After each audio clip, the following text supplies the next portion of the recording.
Amit Mackerel, and let's begin with the top stories of this hour. Manpower businesses dent government plans of increasing security deposit from 30 to 60 million rupees for every manpower company.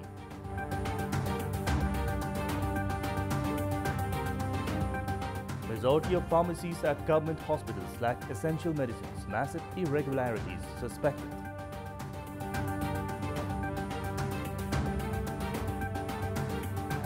Volunteers begin burying victims of Indonesia's deadly earthquake and tsunami in a mass grave. At least 844 people confirmed killed in the disaster. And defending champions Nepal taking on Tajikistan in today's match under the Bangabandhu Gold Cup football tournament. In a bid to curb the irregularities seen in foreign employment, the government had proposed to increase the security deposit of manpower businesses to 60 million rupees. However, following pressure from manpower businessmen, the government initiative has been obstructed. The Ministry of Labour had proposed for increasing the security deposit to the Council of Ministers. Despite approval from the Cabinet, the proposal was not registered at the Parliament. The manpower businessmen have been delighted by the fact that the proposal has not entered the Parliament.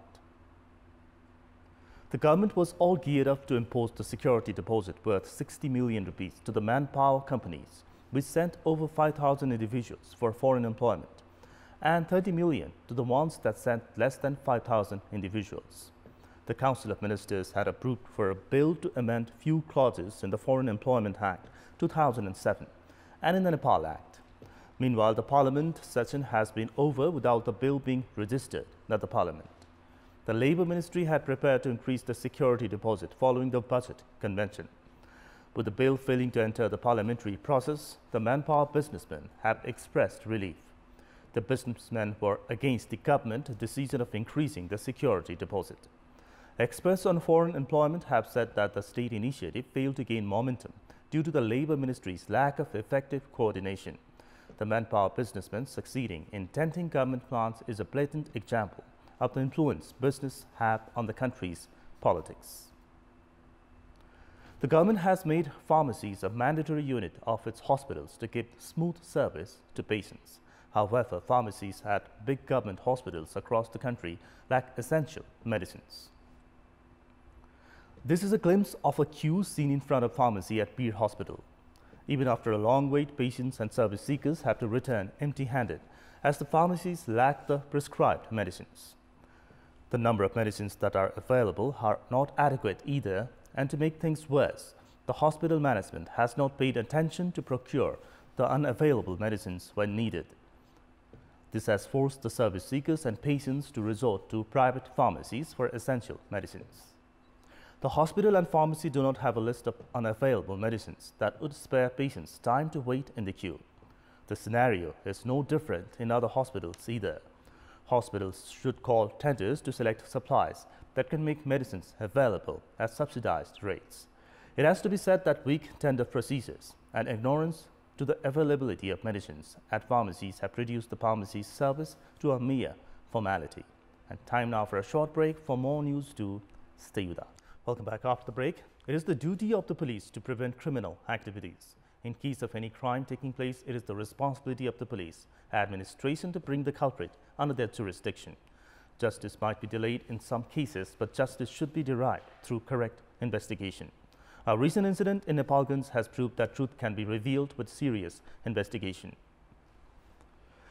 13 years ago, 5 members of the same family of gold businessman Deepak Hemkar were killed.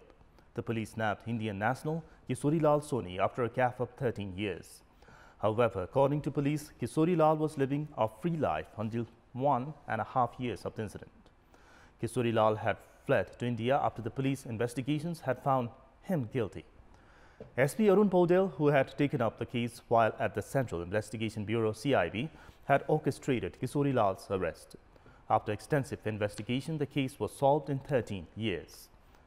These suggest that the recent mysterious unsolved cases of Kantipur's Nirmala Panta and Kathmandu's former ambassador Kesab Raj Jha's murder have been shrouded in mystery. A former police officer said the weak investigation network results in the delay in the delivery of justice.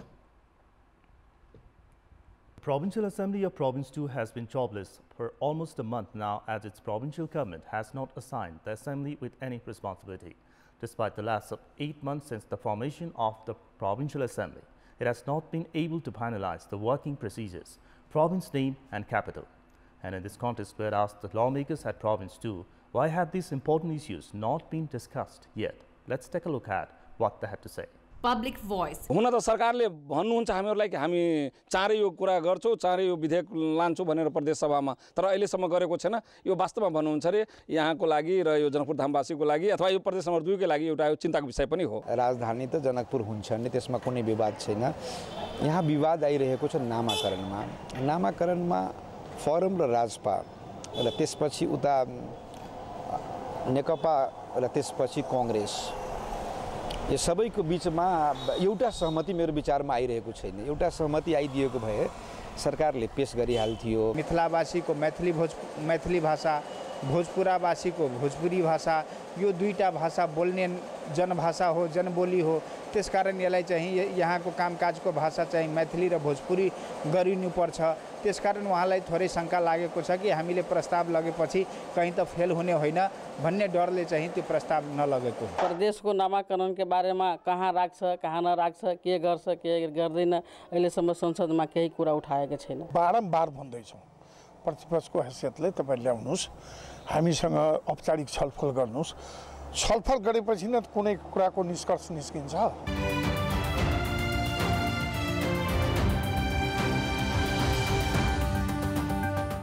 It's now time for our segment Public Pulse, where you text us with your opinion. Public Pulse. And the question is, why is there scarcity of medicines in pharmacies of government hospitals? And options are A, weak management, B, impractical procurements, and C, influence of private businesses. The voting is on. Type in a WS, select your option A, B, or C, and send it to 34001 to share your opinion with us. Now the sports update. Sports news. Defending champions Nepal will take on Tajikistan in today's match under the Bangabandhu Gold Cup football tournament that kicked off in Dhaka, Bangladesh yesterday. The match between Nepal and Tajikistan will be played at 6:45 p.m. Nepal time. The two teams have faced each other twice before at the AFC Asian Cup qualifiers. Tajikistan had defeated Nepal on both the occasions. Tajikistan defeated Nepal 2-1 in the first encounter, while it blanked Nepal 3-0 in the second one. In the FIFA rankings, Nepal is ranked 168th, while Tajikistan is placed 128th. Along with Nepal, Tajikistan and Palestine are placed in Group A. Likewise, host Bangladesh, Philippines, and Laos are placed in Group D. In yesterday's match, host Bangladesh got off to a winning start, defeating Laos 1-0. And before we wrap up, a reminder of the top stories. Manpower businesses stand government plans of increasing security deposit from 30 to 60 million rupees for every manpower company.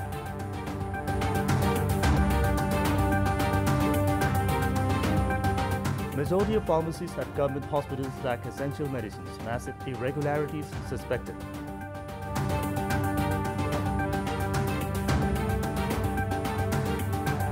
Volunteers begin burying victims of Indonesia's deadly earthquake and tsunami in a mass grave.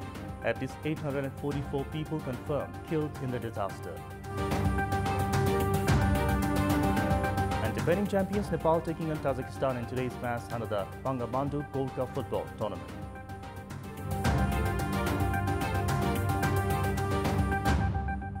And that's all for this hour. Keep watching Kantipur TVSD for more news and entertainment. Have a good day.